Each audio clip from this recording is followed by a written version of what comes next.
Bom, vamos direto ao ponto. A nossa análise de hoje mergulha a fundo num dos momentos políticos mais complexos e, honestamente, fascinantes da história recente do Brasil. O terceiro mandato do presidente Luiz Inácio Lula da Silva. E a palavra-chave para entender esse cenário todo é paradoxo. De um lado, a gente vê avanços estruturais e econômicos que são inegáveis, mas do outro, eles colidem de frente com uma polarização social gigantesca e um desafio fiscal enorme. Então, vamos destrinchar exatamente o que está acontecendo no país agora, olhando estritamente para os fatos e para os dados concretos.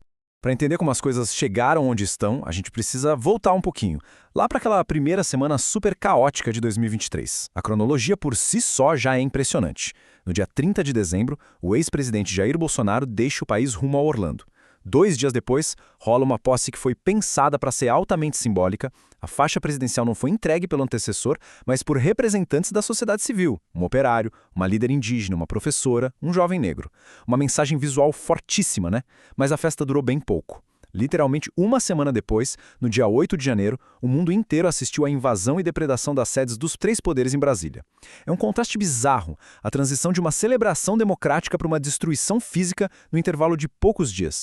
E esse choque escancara a realidade dura que a nova administração ia enfrentar. Uma nação que estava profundamente dividida. A resposta institucional a 8 de janeiro veio muito rápido. Teve uma intervenção federal na segurança de Brasília, governador afastado temporariamente, centenas de prisões, com o Supremo liderando as investigações para chegar nos organizadores e financiadores. O grande detalhe aqui é como esse evento inicial moldou todo o mandato dali para frente. A defesa da democracia deixou de ser só uma frase de discurso de posse e virou a grande bandeira de um governo que já precisava governar com a temperatura política nas alturas. Mas avançando um pouco, em meio a todo esse caos político inicial, o governo declarou que a prioridade número 1 era a reconstrução social. E o resultado dessa agenda logo de cara chama muita atenção. Em 2023, houve uma queda vertiginosa de 85% na insegurança alimentar severa no Brasil. Para colocar isso em perspectiva, estamos falando de 14,7 milhões de pessoas que foram resgatadas da fome. É um passo gigante para aproximar o país de novo da saída do mapa da fome da ONU. Na prática, como se chega num número desses? O governo basicamente religou várias engrenagens do Estado Social. O Bolsa Família foi reestruturado para garantir um piso de R$ 600, com bônus por criança. Na educação, eles tiraram do papel pé de meia. Essa foi uma sacada muito interessante. Um incentivo financeiro mensal para os estudantes de baixa renda não abandonarem o ensino médio. Foi uma resposta direta à evasão escolar que tinha dobrado durante a pandemia.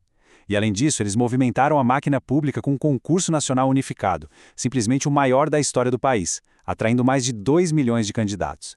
É a presença do Estado sendo retomada de forma bem incisiva. E essa retomada de políticas também bateu de frente com o meio ambiente, mostrando uma virada dramática de cenário. Se a gente comparar os níveis de desmatamento da Amazônia lá em 2022 com os dados consolidados de 2024, a queda é de quase 46%. O desmatamento caiu pela metade no espaço de tempo muito curto. Sem dúvida, uma vitória tanto política quanto ambiental tremenda para a atual gestão. Mas é exatamente aqui que a gente esbarra no grande paradoxo do mandato. É tipo um cabo de guerra. De um lado, a gente tem vitórias macroeconômicas incontestáveis. O PIB cresceu 3,4% em 2024, botando o Brasil de volta no top 10 das maiores economias. O desemprego caiu para 6,6%, que é o menor nível em 12 anos. Estamos flertando com o pleno emprego. O Congresso até aprovou a reforma tributária, que era uma lenda que se arrastava há décadas. Mas aí a gente olha para o outro lado da moeda, e a tensão é óbvia. O real foi a moeda que mais derreteu no mundo frente ao dólar em 2024, perdendo mais de 21% do valor. A Selic continuou acima dos 10% pelo terceiro ano, o que gera um atrito gigante com o governo. E o mais crítico de tudo, mais de 300 bilhões de reais gastos fora do arcabouço fiscal. É um malabarismo dificílimo entre fazer a economia crescer e não explodir as contas públicas.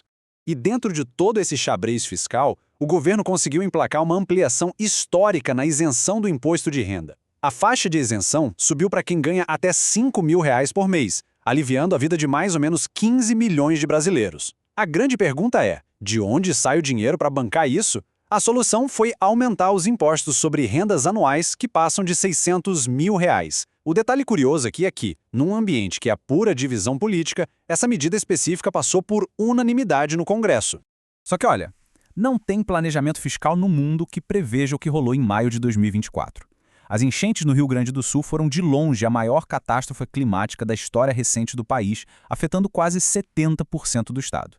O tamanho do desastre exigiu uma injeção de dinheiro emergencial completamente fora da curva.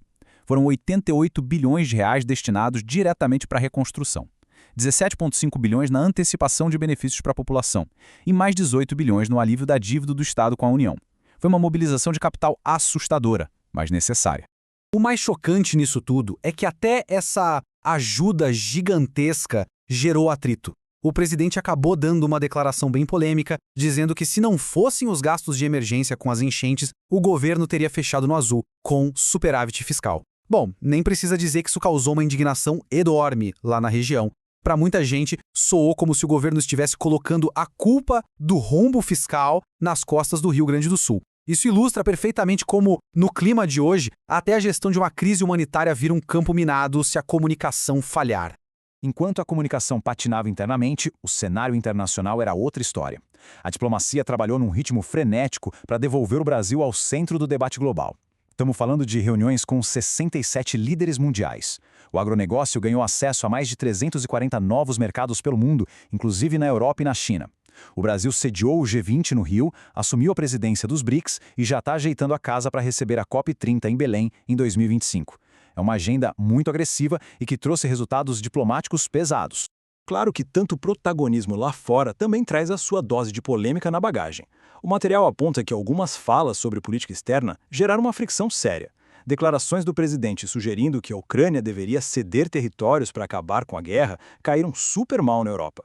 Além disso, as críticas duríssimas a Israel na guerra de Gaza criaram um mal-estar diplomático evidente. O Brasil voltou a falar grosso no palco global, com certeza, mas os aliados tradicionais nem sempre gostaram do que ouviram. E se a política externa é complexa, Brasília é literalmente um labirinto. O governo vive um bloqueio constante por causa das alianças super instáveis no Congresso. Para fazer qualquer projeto andar, a dependência do tal do Centrão é absoluta. Aquele mesmo bloco que o partido do governo sempre bateu de frente no passado. É muito comum ver parlamentares da própria base aliada votando com oposição. E juntando isso com as crises de comunicação que o próprio governo já admitiu que tem, onde falas do improviso criam um ruído do nada, o resultado é um gasto enorme de capital político que poderia estar sendo usado para governar. Todo esse desgaste deságua numa realidade que as pesquisas de meados de 2025 escancaram: 57% de desaprovação. É um choque de realidade, especialmente se a gente lembrar que, quando Lula saiu do segundo mandato lá em 2010, a aprovação batia na casa dos 83%. Os tempos mudaram de forma radical. O país respira polarização o tempo inteiro, e a oposição bolsonarista continua engajada, mantendo uma pressão super forte, tanto no feed das redes sociais quanto nas ruas. O que deixa a gente com uma grande reflexão no final dessa análise. Como é que o governo vai conseguir traduzir uma recuperação econômica inegável em sobrevivência política num país que parece gostar de viver dividido? Com 2026 já batendo na porta, será que ter o PIB em alta e o desemprego lá embaixo vai ser suficiente para reconquistar a popularidade? Ou a gente chegou num ponto em que no Brasil os dados reais importam bem menos do que a narrativa política? Bom, essas são as perguntas que vão ditar os próximos capítulos dessa história. Valeu por acompanhar mais essa análise com a gente e até a próxima.